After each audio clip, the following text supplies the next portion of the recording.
at a time when our party veterans are either expelled, sidelined, or suspended. We logically interpret this as capture by the Zanu-PF G40. We are not oblivious to the persistent harassment of members by a cabal hell-bent on expelling even senior members based on flimsy charges.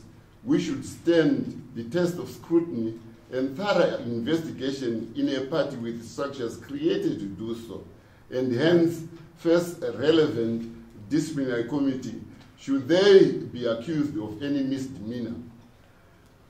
The MDC is a social democratic party with well-known stakeholders who founded it in the initial instance.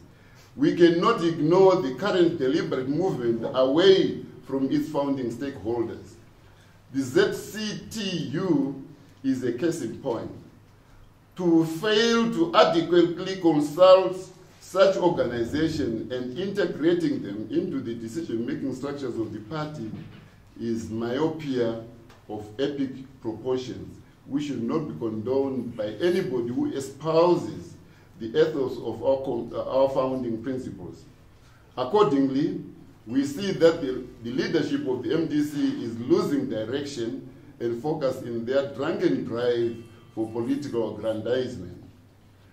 In concluding this statement, we need to state categorically that the above sentiments and observations are not a creation of a few people present at this press conference, but are born out of a nationwide research and consultation with structures of the party at all levels.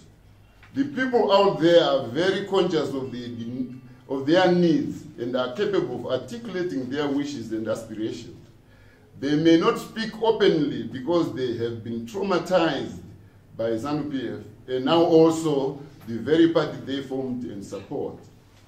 They are disillusioned and desperately need to reclaim their party from this abyss in an endeavor to deepen the democratic process and practices and to ensure that the fundamental freedoms of in the national and party constitutions are followed to the letter. Above all, they say they want the constitution of the party to be adhered to and reiterate categorically that nobody is above that constitution. More importantly, the prime responsibility of a president is to uphold the basic tenets of a constitution. Nobody from the president and his surrogates should be allowed to bastardize those constitutional provisions through omission or commission.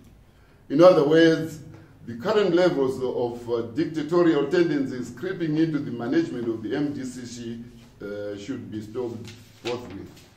Furthermore, the extraterritorial powers taken by the presidency and the executive to usurp the powers of the councillors to choose their own mayors, for example, should be stopped immediately. In addition, the reign of terror directed at aspirants of high political office for the forthcoming Congress by certain sycophants should cease.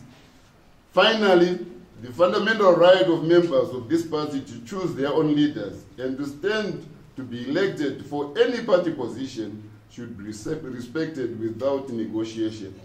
Further, the current process to bastardize the elective structures for the Congress in order to ensure the election of a preferred candidate should be abolished.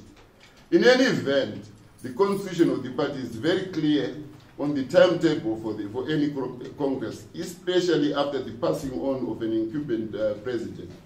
No one should be allowed to willy-nilly change those provisions for the purposes of self-aggrandizement.